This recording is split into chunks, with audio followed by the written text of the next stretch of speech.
নমস্কার, বিনিস ফ্যামিলির সাথে নতুন একটি ভিডিওতে আপনাদের সকলকে জানাই স্বাগতম। বড়দের জানাই অনেক অনেক প্রণাম এবং ছোটদের জানাই অনেক অনেক ভালোবাসা। তো সকাল সকাল ঘুম থেকে উঠে পড়েছি, কারণ 11টার সময় আমাকে বাসায় যে স্যার পড়ায় সেই স্যার পড়াতে আসবে। তো তাই সকাল সকাল উঠে নাস্তা করে এই যে নাকের এই জিনিসটা বানিয়ে নিলাম। এটা হচ্ছে একটা নাকের নলক বানিয়েছি।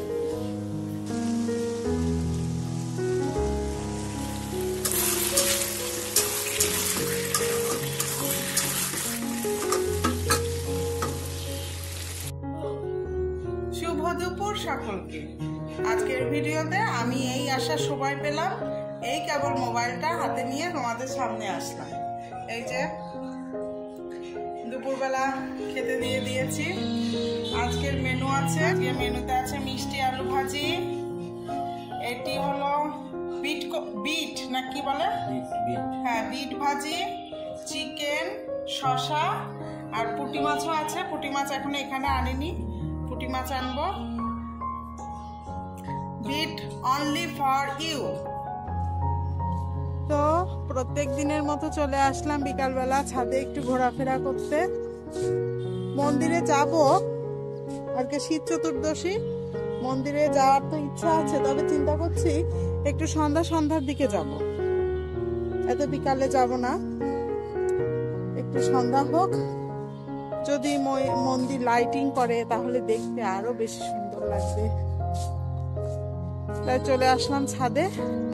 এই দেখো ছাদে এসে একজনের কর্মকাণ্ড দেখো। কি করছিস তুই? পারিস কিছু? দেখো তুলি, জল, মাটি, আমার গাছে দেওয়ার মাটি, সেই মাটি দিয়ে সে এই করছে।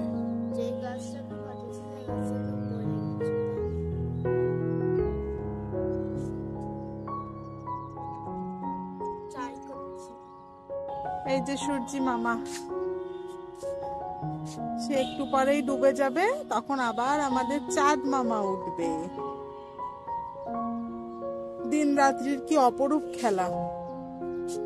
সূর্যি মামা উঠবে, সূর্যি মামা ডুববে, তারপর আবার চাঁদ মামা উঠবে, আবার চাঁদ মামা সকালবেলা ঘুমাতে যাবে, তারপর আবার সূর্যি মামা উঠবে।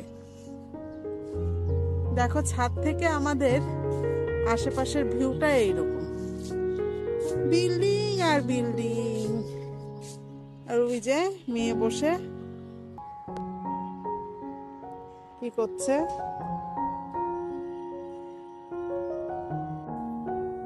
তো তোমাদের যেমনটা বলেছিলাম, আমরা সন্ধ্যাবেলা মন্দিরে যাব। তা সন্ধ্যা তো না, এখন রাত 8:30 বাজে। আজকে মেয়ের বাবার অফিসে এতই মিটিং, এতই কাজের প্রেসার যে বেরোতে বেরোতে তার দেরি হয়ে গেল। তাই এখন আমরা 8:30টার সময় বাসা থেকে বের হচ্ছি। দেখি মন্দিরে গিয়ে কি দিয়ে কি অবস্থা। কথা যখন তোমাদের দিয়েছি যে বাইরে বের হব, বাইরে তো বের হতেই হবে। এখন বাইরে গিয়ে অবস্থা বুঝে ব্যবস্থা দেখা যাক। তো চলো, এই যে এই হলো, আমি রেডি হয়ে নিয়েছি। শাড়ি পরার ইচ্ছা ছিল, কিন্তু শেষ মুহূর্তে আর শাড়ি পরলাম না। এই অল্প সময় 5 মিনিটের ভিতরে রেডি হয়েছে। জামাটা পরেছি, মুখটা ধুয়েছি, মাথাটা আঁচড়েছি, ব্যাস রেডি। তাহলে চলো মন্দিরের দিকে এগিয়ে যাই। মন্দিরের দিকে এগিয়ে দেখি যে কি দিয়ে কি অবস্থা মন্দিরে। এই যে আমরা বেরিয়ে গেছি, চলে যাচ্ছি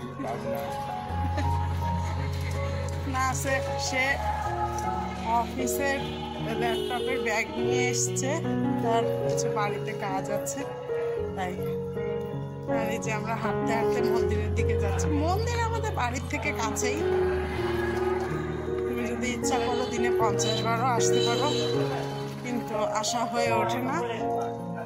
তাই আমরা হাঁটতে হাঁটতেই মন্দিরের দিকে এগিয়ে চলছি।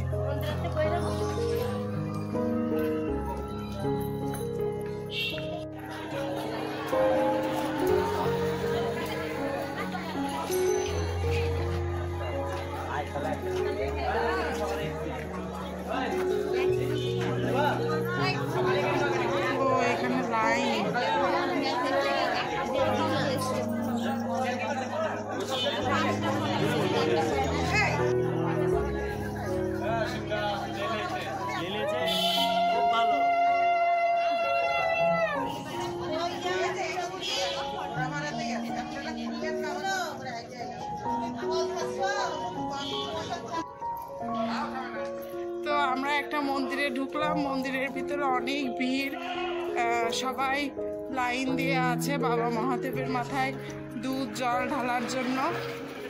আসলে ওর ভিতরে এতটা মোবাইল করলে সবাই, মোবাইলে ভিডিও করলে সবাই একটু আনকমফোর্টেবল ফিল করে, এজন্য বেশি আর ভিডিও করলাম না। তা আমরা অন্য একটি মন্দিরের দিকে এগিয়ে যাচ্ছি। দেখি যখন বেরিয়েছি তখন আশেপাশে যে কটি মন্দির আছে সব কয়টা মন্দিরই দর্শন করে যাই, আর সাথে তোমাদেরও দেখাই। তাহলে চলো এগিয়ে যাই নতুন আরেকটি মন্দিরের দিকে।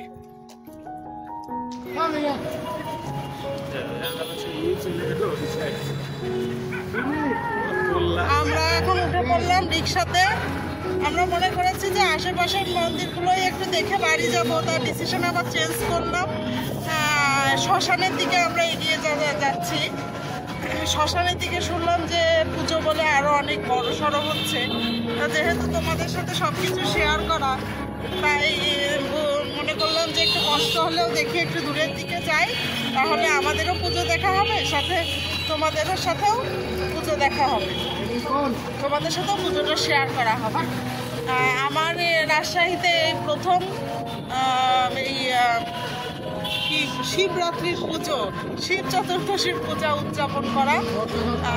খুলনায় থাকতে এমনি পূজা দেখতে যেতাম, তোমাদের তো আগেই বললাম আমি কখনো উপোস সেইভাবে করিনি এই পুজো। আর রাজশাহী আসার পর আমার এই শ্মশান এইসব জায়গায় ঘোরা হয়নি, তাই আজ যেহেতু দেখলাম যে সুযোগ পেয়ে গেছি, তাই একসাথে বেরিয়ে পড়ি। চলো তাহলে আমরা শ্মশানের দিকে যাই পুজো দেখতে, দেখি ওখানে কেমন পুজো হচ্ছে।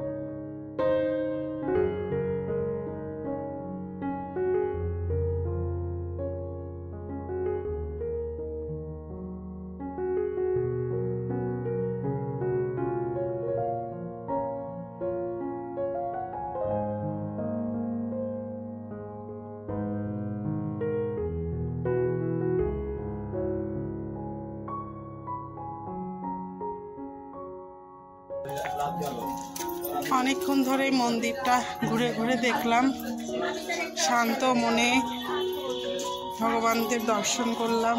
ভগবানদের মানে এখানে অনেক ভগবানের আলাদা আলাদা মন্দির করা, তো সেগুলো আস্তে আস্তে দর্শন করলাম। তবে রাত হয়ে যাওয়াতে বেশিরভাগ মন্দিরের দরজায় বন্ধ হয়ে গেছে। একদিন দিনের বেলা করে আসব, তাহলে তোমাদের সাথে শেয়ার করা যাবে, তোমরা দেখতে পারবে। আজ পুরোটা তোমাদের দেখাতে পারলাম না। তো এখন দেখি আমরা বাড়ির দিকে এগিয়ে যাই, কারণ অনেক রাত হয়ে গেছে, তো বাড়ির দিকে এগিয়ে যাই।